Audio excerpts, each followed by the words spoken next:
کہ بیوی کو یہ اطلاع دے کر جائیں کہ تم یہی رہو، مجھے اللہ نے یہ حکم دیا ہے کہ میں ملک شام جاؤں،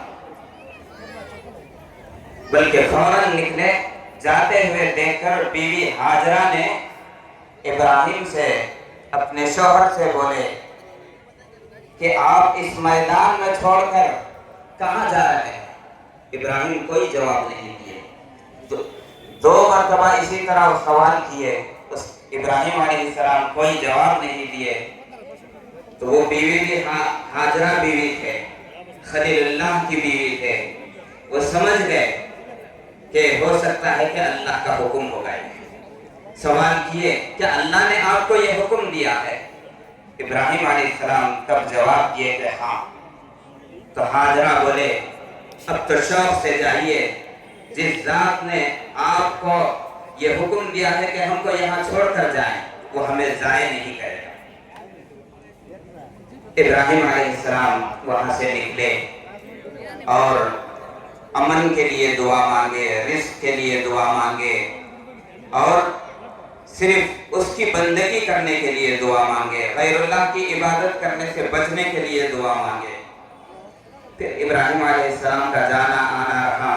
ملک شام میں تھے آپ، خواب دیکھے یہ بیٹا 14-15 سال کی عمر کو پہنچ چکا تھا، اور ابراہیم علیہ السلام کی عمر 100 سال کے قریب ہو گئی تھی۔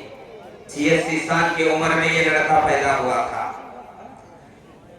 اس وقت سخت ضرورت ہوتی ہے بیٹے کی، باپ کے لیے، خدمت کے لیے۔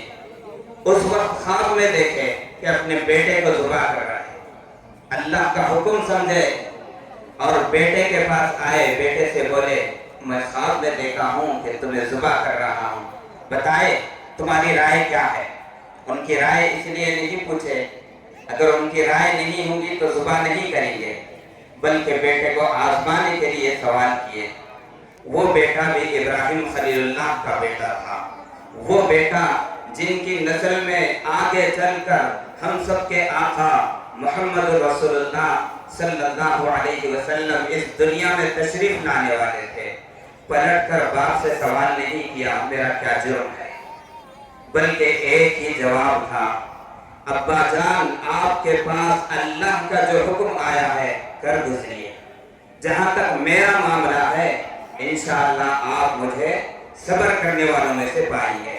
اب ابراہیم علیہ السلام بیٹے کو ذبح کرنے کے لیے میدان مینا میں لے گئے اور گلے پر چھری چلائے، لیکن گلا نہیں کٹا۔ اس وقت اللہ نے آواز کیا وَنَادَيْنَاهُ أَن يَا إِبْرَاهِيمُ قَدْ صَدَّقْتَ الرُّؤْيَا، اے ابراہیم تم نے اس خواب کو سچا کر دکھایا۔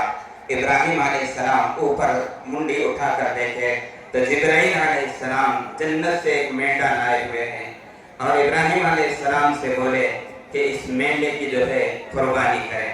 ابراہیم علیہ السلام اس مینڈے کی قربانی کی۔ یہ قربانی کا عمل یہی سے شروع ہوا، سو اسی کی یاد میں جو ہے ہم آج عید منا رہے ہیں، قربانیاں کرتے ہیں۔ یاد رکھیے ابراہیم علیہ السلام، اسماعیل علیہ السلام اور ان کے دونوں بیویاں سارہ، ہاجرہ رضی اللہ عنہما اللہ کے ہر حکم کے آگے جھک گئے ہیں، اللہ کے ہر حکم پر عمل کیے ہیں۔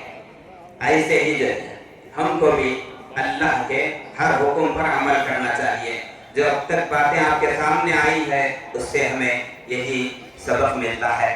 اللہ تبارک و تعالیٰ سے دعا ہے کہ اللہ تبارک و تعالیٰ مجھے اور آپ کو ابراہیم علیہ السلام اور ان کی بیویاں، ان کی اولاد جس طرح اللہ کے ہر حکم پر عمل کیے ہیں، ویسے ہی ہم سب کو اللہ کے ہر حکم پر عمل کرنے کی توفیق دے، ہماری پچھلی غلطیوں اور گناہوں کو معاف کرے، آمین۔